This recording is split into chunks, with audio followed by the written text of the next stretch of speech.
আসসালামু আলাইকুম। প্রতিনিয়ত যে জায়গা থেকে পরীক্ষায় হয় তেমন জায়গাগুলো আমরা গুছিয়ে স্টাডি করে আমরা আপনাকে গুছিয়ে দেওয়ার চেষ্টা করি। আজকে এমন একটা জিনিস দেখাচ্ছি যেখান থেকে অবশ্যই পরীক্ষায় প্রশ্ন আসছে এবং আবারও ভবিষ্যতে আসবে ইনশাল্লাহ। বারবার ভিডিওটা দেখবেন এবং শেয়ার করে রাখবেন। গেরিলা দল প্রতিষ্ঠাতা এবং বর্তমান প্রধান হামাস এর প্রতিষ্ঠাতা ছিল শেখ আহমেদ ইয়াসিন, বর্তমান প্রধান খালেদ মিশাল। হিজবুল্লাহ এর বর্তমান প্রতিষ্ঠাতা ছিল শেখ হাসান নাসরুল্লাহ এবং বর্তমান প্রধান নাইম কাশেম। হুতি এর প্রতিষ্ঠাতা ছিল হোসেন আল হুতি, বর্তমান প্রধান হচ্ছে আব্দুল মালিক। ফাতাহ এর প্রতিষ্ঠাতা ইয়াসির আরাফাত এবং বর্তমান প্রধান মাহমুদ আব্বাস।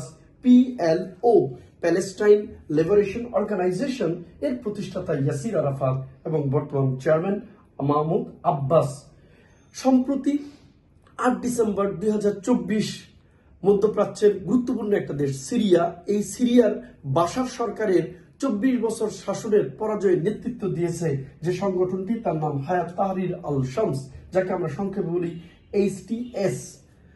আপনি এই সংগঠন হায়াত তাহরির আল শামস, যেটা সিরিয়ার 53 বছর শাসনের পতনে নেতৃত্ব দিয়েছে, বাশার বা বাপ পার্টির পতনে নেতৃত্ব দিয়েছে, এই হায়াত তাহরির আল শামসের বর্তমান প্রধানকে জানলে কমেন্টের মাধ্যমে জানিয়ে দিবেন। ধন্যবাদ সবাইকে।